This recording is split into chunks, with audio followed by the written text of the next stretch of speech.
Sejam bem-vindos à série Memória da Rabeca Brasileira, agora em versão podcast, graças ao patrocínio da Lei Aldir Blanc, Fundação José Augusto, Governo do Rio Grande do Norte, Ministério da Cultura, Ministério do Turismo e Governo Federal.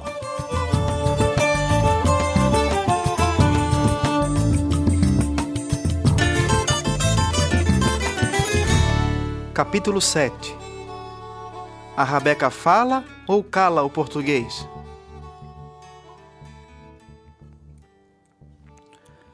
Quando em 2020 e 2021 entrevistei rabequeiros de todo o Brasil, comecei a imaginar a Rabeca como uma grande plataforma de apreciação dos falares brasileiros. A linguagem usada para se tratar dos temas de Rabeca na série de entrevistas representava uma colagem bastante representativa nesse quadro de oralidades do Brasil e testemunhava uma mistura de termos indígenas com falares regionais e até mesmo estrangeirismos. No episódio anterior de nosso podcast, falamos sobre a imaginação de um caráter nacional para a Rabeca a partir da obra de Mário de Andrade, especialmente a partir do livro Macunaíma, O Herói Sem Nenhum Caráter. Entretanto, não mencionamos na ocasião que, sem poder readquirir sua muiraquitã, o tal amuleto que já discutimos enquanto metáfora da memória cultural, Macunaíma ocupou-se, então, do complicado estudo das duas línguas da terra, o brasileiro falado e o português escrito. Uma dualidade que é fundamental para discutir a memória da Rabeca brasileira. Hoje vamos ensaiar sobre a relação entre essas oralidades e a música de Rabeca, partindo do pressuposto de que a literatura sobre Rabeca é escrita em língua portuguesa, mas sua cultura popular está compartilhada em fala brasileira, o que é bem diferente. Mas o que se tem em comum é que tanto o nosso idioma quanto a música de Rabeca primeiro se aprende de ouvido. Saudações, minha gente! Eu sou Caio Padilha e esse é o nosso 7º de 8 episódios especiais da série iniciada em abril de 2020 no YouTube em parceria com a Lafia Filmes de Marcoussis de França. Lá, nós entrevistamos em transmissões mensais e ao vivo mais de 30 especialistas, totalizando mais de 20 horas de conteúdo sobre música de Rabeca no Brasil.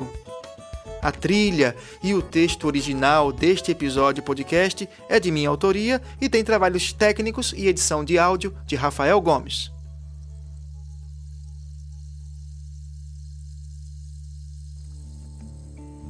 Já tendo Macunaíma como obra de referência na renovação da linguagem literária do Brasil no século XX, vamos especular sobre o lugar que teria a Rabeca brasileira no movimento de modernização das artes a partir da relação que ela estabelece com o nosso idioma. As modernizações iniciadas a partir da Semana de Arte Moderna, em 1922, desafiaram o sistema cultural vigente, propondo, através de uma nova organização da linguagem literária, o lançamento de outras informações culturais e idiomatismos periféricos às normas e parâmetros europeus. Como disse Mário de Andrade em correspondência à Câmara Cascudo, abro aspas, não escrevo mais português, estou escrevendo brasileiro. Fecho aspas. A esse respeito, argumenta Mário na mesma carta de 1924. Abro aspas. Lembre-se que o português não pode ser, tal como ritmado e movido em Portugal, o nosso meio oral de expressão. Outra terra, clima, novos costumes, preocupações, ideais. Aliás, nós não herdamos de Portugal uma língua, herdamos uma gramática. Foi o que marcou por muito tempo a ideia de sermos sintaticamente e vocabularmente nacionais. Fecho aspas.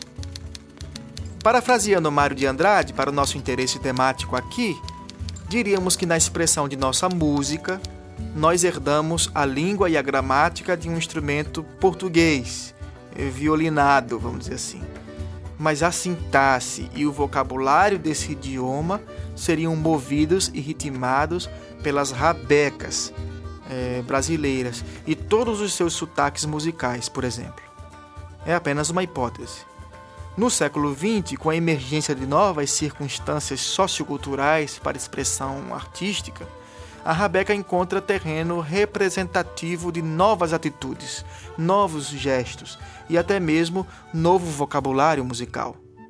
Em relação a esse contexto, o rabequeiro e pesquisador Roderick Santos, que escreveu o livro Isso Não é um Violino, nos fala da rabeca enquanto uma atitude que o rabequeiro tem diante da sua música, ainda que ele esteja tocando um violino de orquestra. Já o rabequeiro Beto Lemos, em entrevista ao vivo pelo YouTube, nos fala que toca outros instrumentos como se estivesse tocando rabeca, se referindo ao caráter, digamos, idiomático do seu instrumento principal de trabalho, cuja linguagem ou cujo sotaque constitui a coluna vertebral da sua musicalidade abrangente. Em certa dissertação em música, intitulada por Priscila Araújo como A Escrita Idiomática do Concertino para Violino e Orquestra de Câmara de César Guerra Peixe, defendida na UFRJ em 2003, encontramos descrições sobre as peculiaridades técnicas e instrumentais da rabeca que referenciam posturas utilizadas para execução de repertório violinístico na obra do compositor Guerra Peixe, e nos ajuda a ilustrar essa característica idiomática da rabeca, influenciadora da música brasileira. Muitos exemplos recentes de dissertações acadêmicas sobre esse tema interessam-se também pelo ensino e aprendizado da música de rabeca. Mas acreditamos que a relação da rabeca com a oralidade não se restringe aos modos de transmissão de conhecimento, repertórios e técnicas musicais. Essa relação com a oralidade parece intimamente ligada com o próprio som da rabeca, com sua sonora, enquanto expressão de territorialidade bastante plurivocal, digamos assim. As rabecas querem ser ouvidas, é o que exclama o rabequeiro Alício Amaral no espetáculo teatral Memórias da Rabeca. Cada rabeca tem a sua própria voz, é o que deduzimos da obra de José Eduardo Gramani. A rabeca fala fundo aos nossos corações, exclama Marcos de França na série Memória da Rabeca Brasileira. Ou quando a rabequeira Renata Rosa diz que a rabeca seria sua segunda voz. São exclamações, afirmações intuitivas sobre essas vocalizações da música de rabeca que por vezes fala o português, mas por vezes também o cala, enquanto idioma colonizador. Mas um motivo pelo qual a linguagem é uma questão crucial na rabeca brasileira.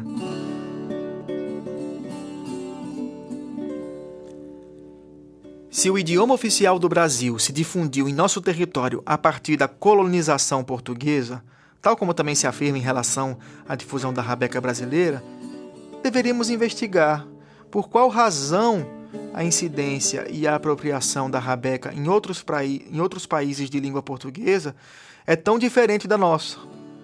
Ou, de outra forma, por que entre outros países de língua portuguesa o Brasil demonstra uma relação tão especial com a rabeca? Em 2019, a segunda reunião da Comissão do Patrimônio Cultural dos Países de Língua Portuguesa, sob coordenação do Instituto Patrimônio Cultural de Cabo Verde, contou com a participação de delegações do Brasil, Angola, Guiné Equatorial, Moçambique, Portugal, São Tomé e Príncipe e Timor-Leste. É claro que alguns países de língua oficial portuguesa, como Macau, por exemplo, tiveram apenas uma ocupação passageira e não uma colonização tão durável quanto a do Brasil. Entretanto, para além dessas diferenças coloniais, nos interessa saber como a língua oficial, ao ser assimilada nas oralidades locais e dessas dramáticas, abre caminho para a assimilação cultural de instrumentos musicais como a rabeca, uma vez que a rabeca se configura em muitos contextos como um instrumento usado para falar ou emprestar voz.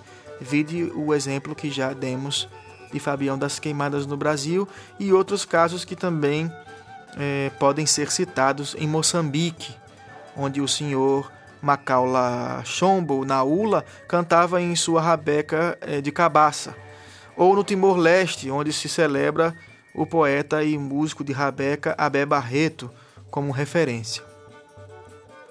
Para os timorenses, que também falam em indonésio e tetum, as canções contemporâneas de Abé Barreto dialogam com formas musicais tradicionais da chamada língua tetum-praça.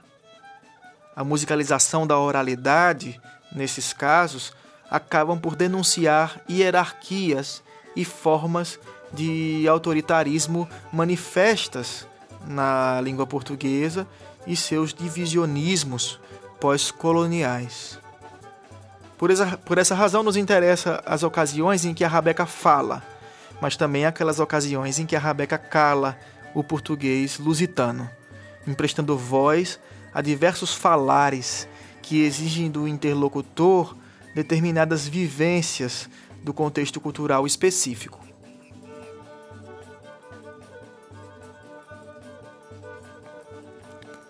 As oralidades da rabeca também se relacionam com o tema da antropomorfização dos instrumentos musicais. A esse respeito, citamos o pesquisador Agostinho Lima, que escreve, abro aspas, aos instrumentos paridos pelas próprias pessoas e nos meandros das suas culturas, como é o caso da rabeca, parece que a eles se atribui uma aura mágica, uma qualidade de ser vivo, por terem nascido da própria alma popular em seu encantamento com a natureza. No caso da rabeca, as árvores, as madeiras, mas outros objetos naturais, como peles e ossos, por exemplo, são também vivificados quando transformados em instrumentos musicais. Fecho aspas. E aos objetos inanimados, que parecem ganhar vida na mão de artesãos e músicos, atribui-se geralmente a capacidade de vocalizar, a fala. Lembremos do célebre Michelangelo, que, acabando de esculpir a estátua de Moisés para o túmulo de Júlio II, satisfeito com seu primoroso trabalho, exclamou para a sua obra: "Parla!". Pois bem, além de nomear peças da rabeca como se fossem partes do corpo humano, alguns mestres também atribuem aos seus instrumentos a capacidade para falar.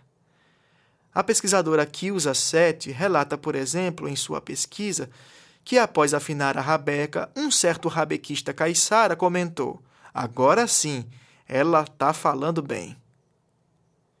Na dissertação de João Nicodemos, também lançada em livro em 2017, o pesquisador afirma que a antropomorfia também é recorrente no vocabulário do mestre rabequeiro Antônio Merengue, e que uma das alegorias que ele mais gosta de utilizar para descrever o som da rabeca é a seguinte: você toca aqui, ela dá um grito que vai escutar lá em Mamanguape. Ainda sobre João Nicodemos, convidamos o ouvinte a assistir no YouTube o episódio Panorama da Loteria de Rabeca no Brasil, onde, além do João, eu entrevisto Cláudio Rabeca e Adam Barami sobre a construção de instrumentos musicais. Aproveita e se inscreve no canal e ativa as notificações para não perder nenhum novo episódio da série Memória da Rabeca Brasileira. E se a rabeca é um corpo que fala, pode-se dizer também que ela é um corpo que dança, tanto nos bailes e terreiros, quanto nos folguedos populares que no Brasil tiveram um importante papel colonizador, especialmente relacionado aos objetos catequizadores, que por sua vez se relacionam também com os desafios do idioma português no Novo Mundo. A música, com sua capacidade socializadora, foi sem dúvida uma importante ferramenta de mediação cultural entre jesuítas e povos originários. E muitos pesquisadores destacam as chamadas reformas religiosas das culturas populares no Brasil. Em São Tomé e Príncipe, um país também de língua portuguesa, existe o Tilole, uma dança dramática em que os pífanos, ao invés de rabecas, protagonizam a distinção entre o que caracterizava a cultura africana e a colonizadora portuguesa.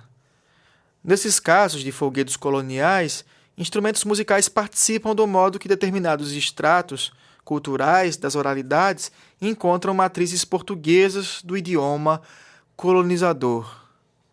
E assim, gradativamente, elementos musicais vão sendo assimilados pelos são-tomenses, gerando uma cultura híbrida nos territórios locais, entre diferentes formas de expressão, vocabulários e denominações da linguagem letrada e da linguagem iletrada. Então, pífanos, rabecas e violinos certamente se desenvolvem implicados nesses empréstimos e devoluções idiomáticas dos países de cultura lusófona. O mesmo ocorre em diversos folguedos do Brasil, em que encontramos rabequeiros e rabequeiras participando de dramatizações de marujos portugueses e mouros, de bois sagrados e profanos, fandangos e reisados. São contextos da música de rabeca em que o instrumentista precisa, para tocar, conhecer antes os diálogos envolvidos.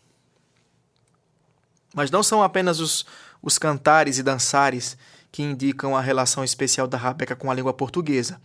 No livro A Construção da Rabeca, o rabequeiro e pesquisador João Nicodemos apresenta anotações etnográficas em que a rabeca articula em seu fazer os falares locais.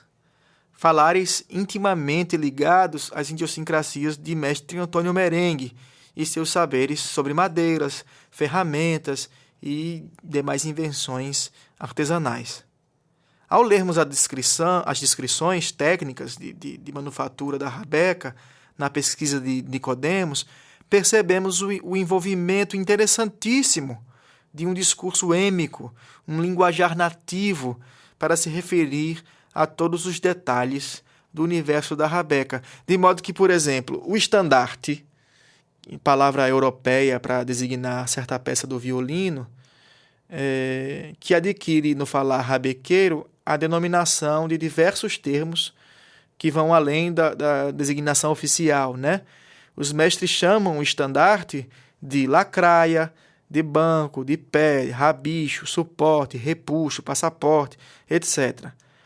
Palavras para designar o ofício também são questionadas. Ao ser perguntado por João Nicodemos sobre o nome de sua profissão, o mestre Zé de Nininha responde que é rabequeiro, que é quem faz a rabeca. E depois emenda dizendo bem assim, abro aspas, mas agora tem um nome novo, que é luthier. Eu não sei de onde esse nome vem. Para mim, é construtor de rabeca, fecha aspas. Nessa mesma entrevista, o mestre Zé de Nininha nos oferece uma explicação que ilustra bem o dialeto antropomorfizado da rabeca que nos interessa aqui. Diz o mestre pernambucano, que foi pupilo de mestre Pitunga, o seguinte, abro aspas, a gente começa a fazer uma rabeca pelos textos. Pelo de baixo, que a gente chama de fêmea, que tem o bicho do ferro de engomar, e o texto macho, que é o de cima, que é a tampa. Dentro tem duas bases, a do imbigo e a do ferro de engomar. Depois a gente vem para a parte do braço, que tem o ferro de engomar, a largadura da mão e a parte do caramujo, onde vem as cravilhas.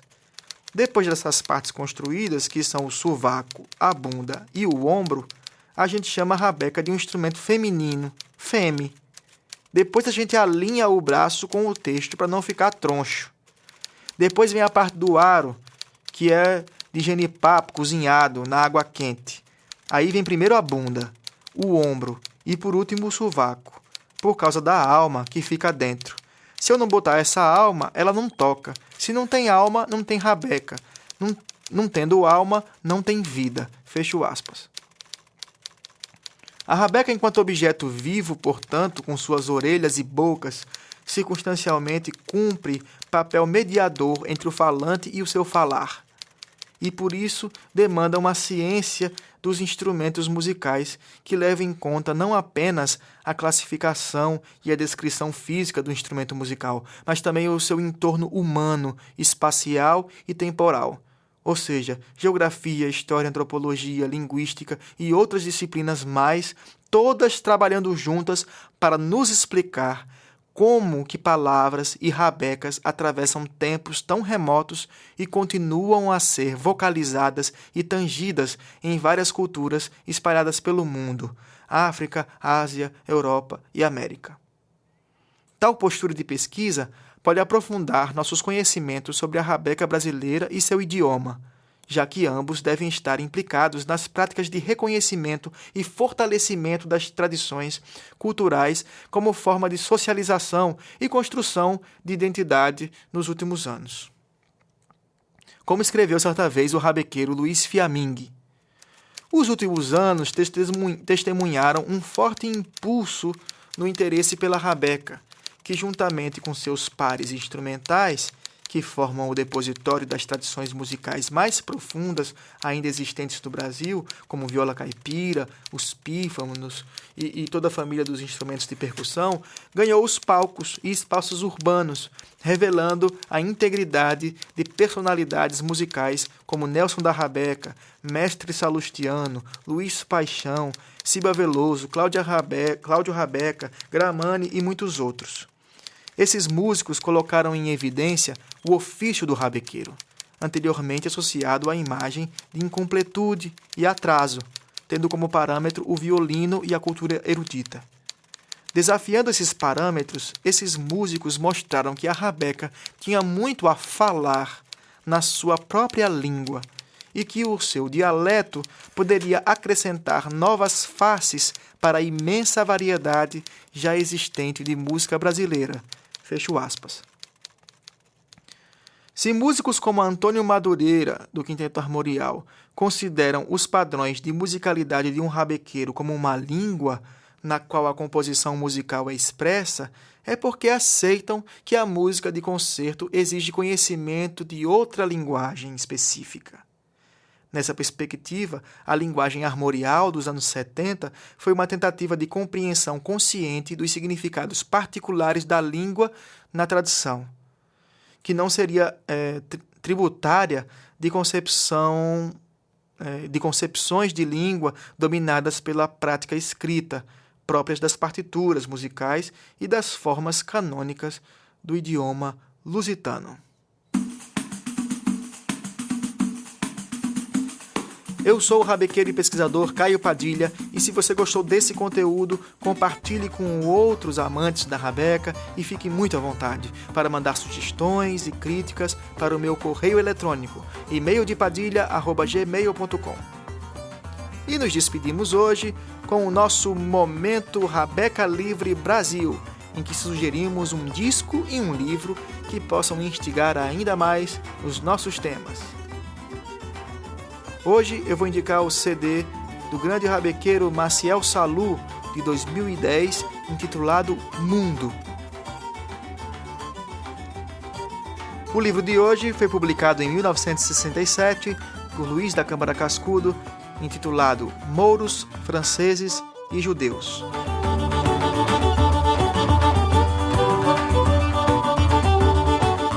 Fique agora com as saudações dos rabequeiros e rabequeiras do grupo Rabeca Livre Brasil, que no WhatsApp juntou quase 200 rabequeiros espalhados por todo o Brasil. Olá, meu nome é Isildinha, eu sou rabequeira em construção, sou do sertão pernambucano, da área rural de São José do Egito, e nos meus estudos com a rabeca venho descobrindo quão maravilhoso é esse instrumento. A rabeca é muito rica em possibilidades e ela se enamora com muita intimidade das festividades da minha terra.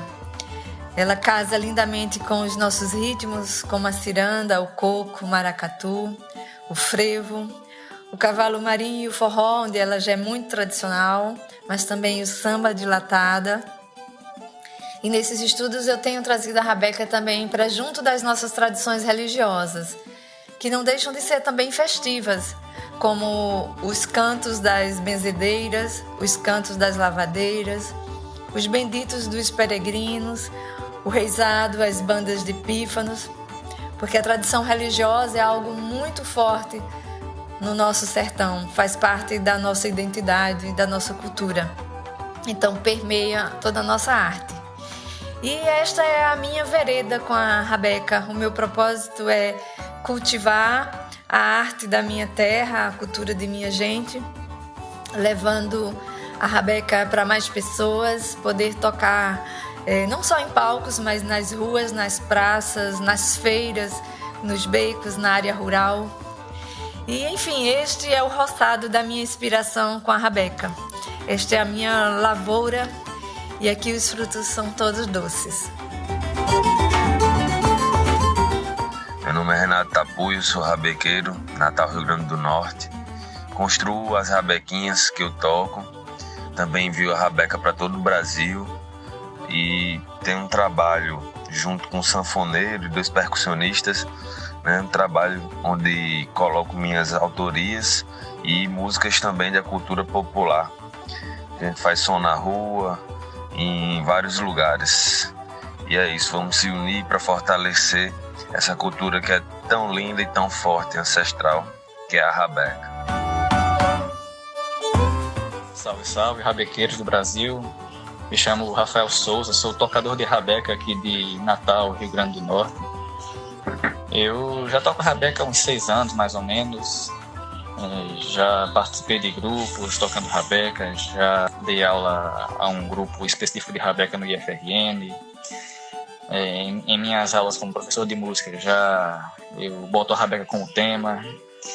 E eu queria parabenizar o nosso amigo Caio Padilha por esse belo trabalho da memória da rabeca brasileira, que com certeza vai ser uma fonte de várias pesquisas, uma fonte com muito conteúdo da cultura popular, em específico desse instrumento tão querido que é a rabeca. Saudações e um abraço.